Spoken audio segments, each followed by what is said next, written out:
Welcome to Beverly Unitarian Church Online Worship. My name is Graham Panzino, and I am happy to welcome you to our religious education service today. We are a Unitarian Universalist congregation of children, youth, and adults of many races, religions, beliefs, secular identities, genders, sexual orientations, abilities, educations, life experiences, and traditions. Here we celebrate a diversity of beliefs, striving always to make room for more. All of you are sacred. You are welcome here. Whatever your past or present is like, we invite you to walk into the future with us. Like other Unitarian Universalist congregations, we affirm 7 principles, which are not doctrine or dogma, but rather our shared values and moral guide. To learn more about these principles, please visit our denomination's website, uua.org. Minister is the Reverend David Schwartz, but today will be a little different. Today you will hear from our church's youth.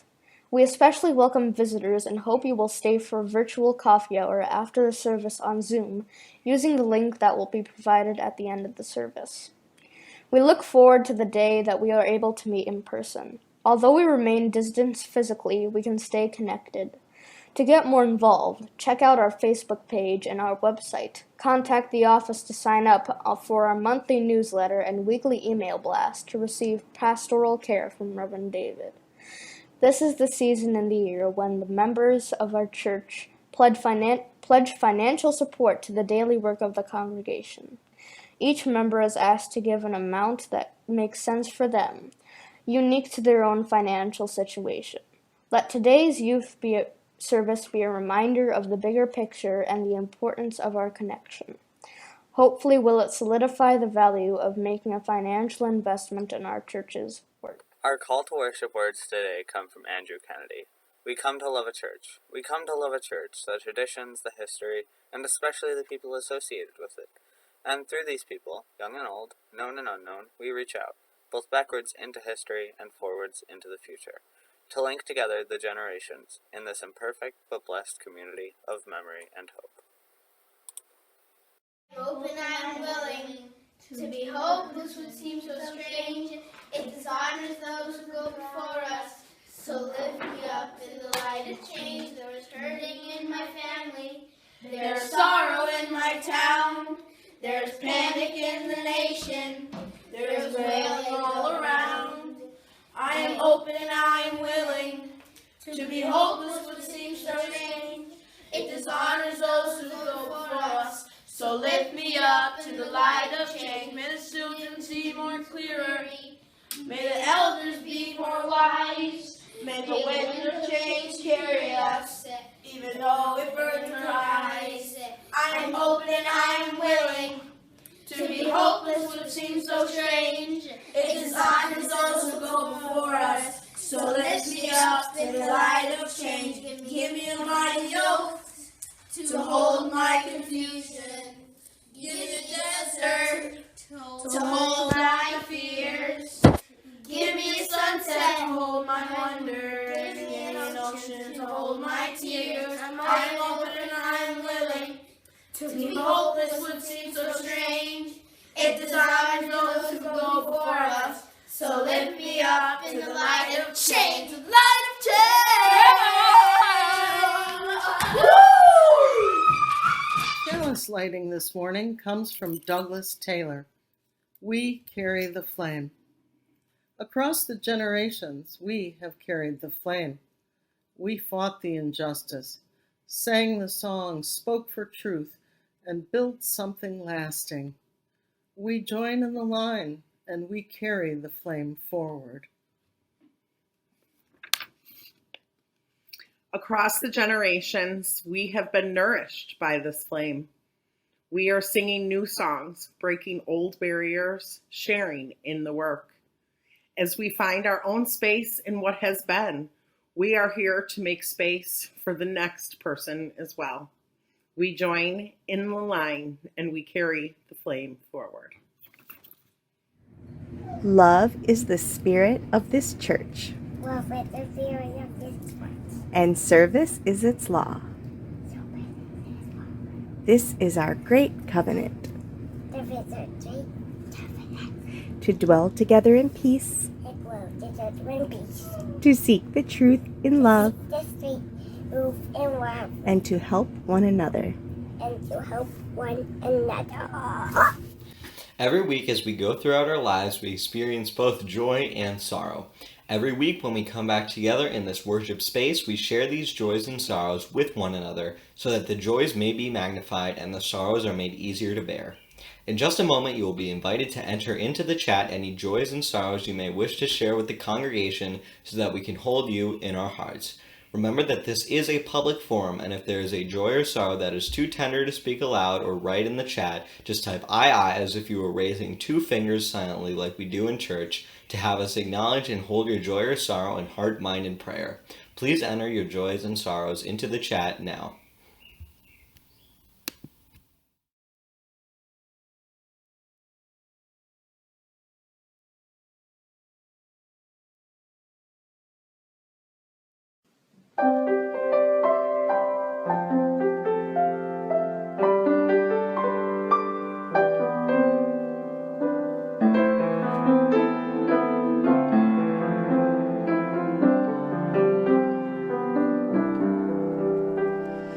Spirit of life, come unto me.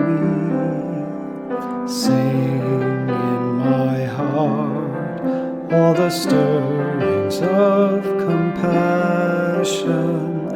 Blow in the wind, rise in the sea.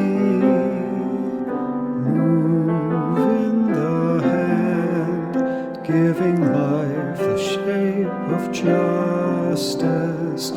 Roots hold me close, wings set me free. Spirit of life, come to me, come to me.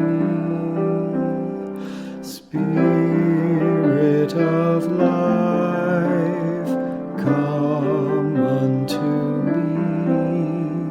Sing in my heart all the stirrings of compassion. Blow in the wind, rise in the sea. Move in the hand, giving life the shape of justice. Roots hold me close, wings set me free. Spirit of life, come to me, come to me.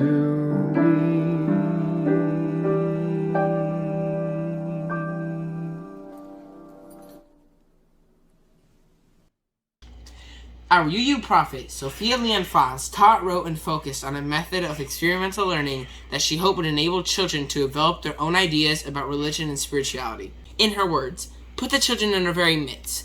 Let us give children opportunities to observe common things and happenings and stories that relate to their own experiences. Give them opportunities to sense for themselves the mystery in being alive, growing, and learning. We would be companionable and sympathetic, joining children in their own wonderings and learnings and actions. So adults, without knowing it, you have demonstrated the essence of our wisdom. Today's service is a perfect example of us learning from each and every one of you. Thank you for joining us in our wonderings, learnings, and actions as we navigate this thing called life. Today, your Gen Z youth will share your thoughts on 6 hot topics. You'll also hear about other Gen Zers and get a few mini lessons on how to speak to a Zoomer. Our goal is to bring hope for the future, be inspired, and laugh a little. Forward through the ages in unbroken line, move the faithful spirits at the call divine. Gifts in differing measure, hearts of one accord, manifold the service, one the sure reward. Forward through the ages.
members of Gen Z were born between 1997 and 2015. That puts them between 6 and 24 years old. What defines a generation is what they grow up hearing, seeing, and doing. Like all of us, Gen Zs have grown up with a lot of talk, but unlike most of our growing up years, they hear a lot about gun violence, environmental threats, the erosion of women's rights, and countless assaults on marginalized communities. They have also had very unique experiences unlike any other still living generation, like quarantines and remote learning. So much is remarkable about Gen Z, despite coming of age in politically confusing times. The troubles of their days are not what defines them. Instead of being defined by the negativity that abounds, Gen Z is made up of young people redefining their world and its future. Gen Z is about movement and action. It is full of self-starters and go-getters. I can proudly say that our BUC kids are part of it all. And I have to believe that their Gen X and a few millennial parents have had a lot to do with that. It seems no coincidence, too, that they grew up hearing and believing President Obama's message of hope and audacity. Gen Z took that hope to heart, and it is now transforming those words into deeds. Spending a lot of time with young people changes someone. I am so lucky to know so many fantastic Gen Zers, each of them an inspiration. And while all of them are destined for bright futures of their own, I know that they will undoubtedly make our collective future brighter along the way. Today, our Gen Zs are offering you a glimpse into their world, the language, the music, and let's not forget their video games. You will get to know and understand them as you listen to their take on some hot topics: the environment, social justice, politics, and sexuality. Love them or like them a little bit, but it is physically impossible to ignore them. Gen Zers are everywhere. From Greta Thunberg to the BTS army, Gen Z has found creative ways to speak their mind and occupy space in social discourse. And it is pretty interesting to witness the shift in paradigm that comes with it. Gen Z is a generation that has been surrounded by technology since birth. These kids are hypersensitive and aware of everything that is happening around them. They are better equipped to utilize all available resources at their fingertips to educate themselves to form their own independent opinions. Meet Generation Z. They're marked as being the most inclusive, politically motivated, fashion-forward, and open-minded generation ever. Every day there are fires, floods, and other life-threatening catastrophes that are happening as a direct result of climate change. And one of the most prominent figures fighting for this cause is someone you hopefully already know: Greta Thunberg, a 17-year-old Swedish girl. But someone you probably didn't know about is 14-year-old Autumn Pelter. Water warrior Autumn Pelter began talking about clean water in Canada when she was about 8 years old. She has now traveled the world with her message that water is sacred and must be protected. Autumn lives in Wikwemikong First Nation and is of the Ojibwe/Odawan heritage. Her great-aunt Josephine Mandamin was known for protecting the waters of the Great Lakes. International fame when she was chosen to present a ceremonial copper bowl to Canadian Prime Minister Justin Trudeau. The bowl was a symbol of his responsibility to protect the country's water. Autumn spoke her mind boldly as she gave it to him. "I am very unhappy with the choices you made," she told him, referring to his support of a number of pipeline projects. Autumn has traveled far and wide to carry the message of the importance of clean water. She has spoken at the United Nations World Water Day and has been honored the the Assembly of the First Nations as a water protector, and the Ontario Lieutenant Governor gave her the Sovereign's Medal for volunteers for her exceptional advocacy and being an exceptional conservationist. Autumn's list of accomplishments is already so long, and she continues her work from access to clean water for the Indigenous people across the world. As more and more young people get involved in activist causes, whether through fighting for gun reform, protesting unjust deportations, or advocating for equal treatment of black people under law, activism's recent all-presence might make it easy to forget that the struggle for change is exactly that, a struggle, and one that's historically had lots of danger attached to it. But Ava Maria Lewis knew her history and is not yet deterred in her very public involvement. Ava is a graduate of Walter Payton College Prep here in Chicago and is now a student at University of Pennsylvania. Her passion for civil rights led Lewis to found the project when she was a junior in high school, working to bring young people together through a platform which celebrates art and its power to affect change. Lewis founded the nonprofit to support intersectional activism through art with fundraising and community outreach. Lewis also started Youth for Black Lives to activate youth voices against systemic oppression. They have been very busy, but very close to home in response to a shooting in Mount Greenwood, where Joshua Beal, 25, of Indianapolis, was killed by an off-duty police officer, and the responses it generated among students of Marist High School. Y4BL organized another march. However, Lewis received threats on social media, and CPS leadership canceled the march due to safety concerns. Undefeated, Y4BL organized meetings with CPD Superintendent Eddie T. Johnson.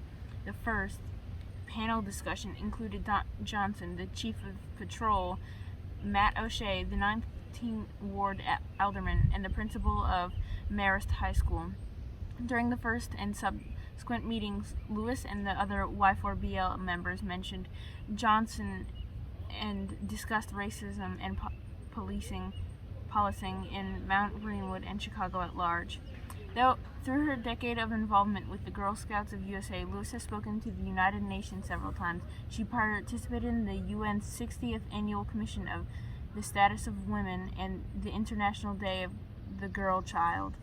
She has received many awards, including the Princeton Prize in Race Relations, the Rising Star Award from DuSable Museum, and the Pioneer Award from the Chicago Foundation for Women. Despite all of her accomplishments and awards, when asked to say something about herself, Ava Lewis says, "I'm just a Southside Chicago girl, born and raised with an artistic heart and a drive for change, a lesson in humility for all of us." Hello, Lila. Would you please help us make soap for the homeless people? Thank you. Please.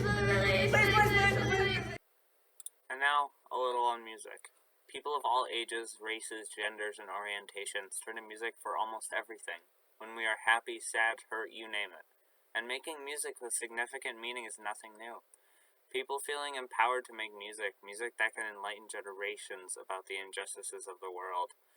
There are a lot of these musicians. You might remember hearing about Kendrick Lamar and Childish Gambino in a youth service before the pandemic. But today there is something different about Gen Z's Sunita Elizabeth. There was a time in my life when I had no hope. 18-year-old activist and musician Sunita Elizabeth tells us. When I was being sold into marriage, it was hard to see a future for myself. The Afghanistan-born Sunita was only 10 years old when her family first considered selling her to an arranged marriage with a 42-year-old man. It was a constant threat looming over Sunita's future throughout her adolescence. Like many young people frustrated with the state of their world, Sunita's salvation came through music, specifically through the rap she heard as a teenager. Listening in Iran, listening to music like Eminem, inspired Sunita to rap her own raps. One of her songs, Daughters for Sale, went viral after she posted a video of it on YouTube. She explains that she didn't think it would get the public reaction that it did. For her, it was a way to tell my story to other people, especially my family. I wanted I wanted them to see how it feels, to understand how I was feeling. And that's exactly what it did. People all around the world were inspired by her words and story, and Sunita has since become an outspoken advocate for millions of young women who had no platform on which to speak. As Sunita says, this was the point of her art, and what her intention always was. I would rap for my friends who often came to school with bruises and broken spirits after arguing with their families about getting married. Sunita is now about to graduate high school in the United States and partners with organizations like the Strong Heart Group and Girls Not Brides to spread their message that girls are not property. Her music career is thriving as well, and she is eloquent on the topic of how other people, young and old, can get involved and help change the world. The journey of her young life has been a hard one, and we are lucky to be able to listen to her overcome her struggles and ideas about how to make our future more respectable, fair, and just. My parents have probably played music for me since the day I was born, and that's had a big impact on how I see music and how I listen to music. And my music taste now is very, very different than what it was 2 years ago. I've gotten into rap and different styles of music that say different things about the world and show different parts of the world and show different people's perspective on the world. And I think that's a very valuable thing to have, is to see how other people see the world and know what their perspective on life is. And that's just it's impacted me a lot in the way I see things. Talk like a zoomer. Boomer. A bit controversial with the elder generations. This is just Generation Z's name for anyone older and means no disrespect. But more controversial is the okay boomer. It is our dismissive response to suggestions from anyone older about things that are out of date or old-fashioned. Example, you should get a checkbook for your bank account. Okay, boomer. Insert eye roll. So, boomers, get ready to lull. Oh wait, no one says that anymore. Instead of laugh out loud, it's I'm dead. It's a running joke that anyone over the age of 25 doesn't understand what young people are talking about because of the slang we use. Even Saturday Night Live did a skit with Elon Musk about it. So, in no particular order, here are some of the most commonly used terms and their meanings. Bet. An affirmative response, meaning definitely or absolutely. Example, when is this quarantine over? Want to meet up at the mall? Bet. Bruh. A gender-neutral term for a friend can be used in disgust or excitement. Cap or no cap. Cap means you're lying, like you're hiding beneath the cap or your hat. No cap means you're not lying. Example, I can't wait to get back to church. No cap. Extra. Over the top or extensive. Someone who's exhibiting an overdramatic behavior. Mom. Well, example, Mom, why are you being so nice to her all the time? Fire. Describe something that is really good or cool. Glow up. A transformation of one appearance, usually from unattractive to very attractive. From making their own games to broadcasting live online to playing professionally in packed stadiums, entrepreneurs in their teens and 20s are earning a living on video games. Alex Balfons is an 18-year-old student at Duke University. Like many students his age, he devotes a couple of hours per day and many more on weekends to video games. But he's not just playing them, he's making them and making a lot of money doing it. In the 10 months that my game has been released, it has already yielded 7-figure profits. A few weeks ago, it was played for the billionth time. Balfons is just one of the thousands of young gaming entrepreneurs in their teens making money in an industry that makes $36 billion last year. It is offering new ways to make a living that didn't exist 10 or even 5 years ago. A lot of young people have used resources to be innovative in a particular way, promoting ideas to improve society, games that touch on gender identity, cultural politics, or mental health care. We have people coming to school to make serious games because they want to make games that make a difference, Roger Alitzer says.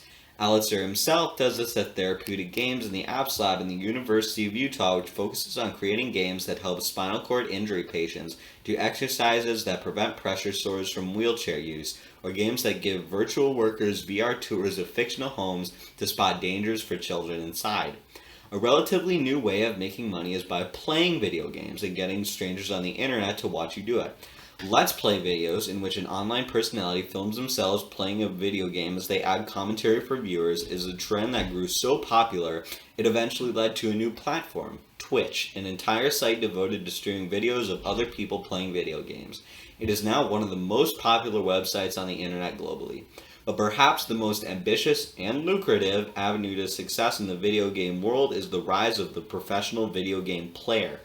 The sport, now called esports, has attracted 600 million viewers and is worth $1.4 billion. The International Olympics Committee is even thinking about adding it to the official roster of events. Involved in sharing opinions about politics like no other generation before them. The political climate over the past 5 years has been a tough one for a lot of people, and it has sparked a trend in young people around the U.S. to get involved locally and even outside of their communities. Here are 7 Gen Zers that are involved in making a place for young people in our government. 11 was recently elected Connecticut's kid governor, but she's not stopping there. She hopes to become the United States' first lesbian president. At the age of 19, Caleb Hanna became a member of the West Virginia House of Delegates. Kalen Haywood, age 19, ran unchallenged in his race to become a Wisconsin state legislator. 17-year-old Cassandra Levesque first dipped her toes in politics when she helped lobby for a new bill that would increase the minimum age for marriage in New Hampshire. Now 19, she holds a seat in the New Hampshire House of Representatives. Will Haskell, 22, won a state Senate award in Connecticut. James Coleman, 21, is the youngest person ever to be elected and the first openly LGBTQ+ member of the San Francisco City Council. He replaced the mayor and council member of nearly 2 decades. J.T. Eden, 18, a member of San Carlos, CA City Council, says, "I am hopeful that with my actions, my generation will see that they can be impactful in whatever conversations they're a part of." Now is the time where I will take my part and talk about sexuality. But first, how about a little owl? Take a moment, yes, right now, to consider your gender. Do you identify as a woman or a man or another gender? Pretty much, how would you describe your gender identity? How do you show your gender to other people through how you act and look? In other words, what is your gender expression, and how has that changed or stayed the same over your lifespan? Questions like these can be especially valuable if you're wondering about how gender identity and expression may shift as children grow up and adults get older. Let's define a few terms that are more commonly talked about. Cisgender means a person's gender identity matches their sex, female or male, designated on their original birth certificate. Non-binary applies to people whose gender identity does not match the sex assigned to them on their original birth certificate or doesn't fit into the strict cultural categories of female or male. Gender fluid refers to the change over time in a person's gender expression or gender identity or both. That change might be an expression but not identity, or an identity but not expression, or both. Expression and identity might change together. For some youth, gender fluidity may be a way to explore gender before landing on a more stable gender expression or identity. For others, gender fluidity may continue indefinitely as part of their life experience with gender. Polysexual individuals are attracted to people of multiple genders. We'll stop here, even though learning about gender isn't anywhere near as hard as struggling to figure out one's own identity. So now, onto the hot topic of pronouns. Who would think it would matter what people ask people to call them? With education comes acceptance. In 2019, Merriam-Webster Dictionary named the singular gender-neutral pronoun they word of the year, out of a growing awareness around gender-neutral pronouns. The reason it's so important to honor someone's pronouns is because it acknowledges their humanity, and it's basic. You are here and I see you. Transgender and non-binary people already suffer disproportionate rates of homelessness and are at a high risk of violence. Those who are misgendered are more often also suffer worse rates of anxiety, depression, and suicidal ideations. Taking the time to practice someone's pronouns and respecting them can make a huge difference in a trans or gender non-conforming person's day. Please listen to youth and validate their experience of their gender, because everyone is the expert of their own gender. Thank you. I feel like my take on this, and this is coming from a gender non-conforming person myself, is that I get it's hard at first to figure out who you are. And for other people, it's hard to accustom to calling someone something that you haven't known them as for like the whole rest of their lives. But it really makes a difference. And I can vouch for that. Because when I realized that I was non-binary, all my family, it took them months to finally get it constantly right. And that's totally fine, because it does take a while to get used to it. And it's weird at first, but it really helps. And so to anyone out there that actually does or knows anyone that is gender non-conforming or transgender, please do take the time to know their pronouns or ask their pronouns if you don't know them, because it does mean a lot. Thanks. We are building a new way, we are building a new way, feeling stronger every day. We are building a new way, we are working to be free, we are working to be free. Hate, greed, and jealousy, we are working to be free. We can feed our every need, we can feed our every need. Strong with love, that is the seed. And peace and freedom is our cry. Peace and freedom is our cry. Without these words, we will die. Peace and freedom is our cry.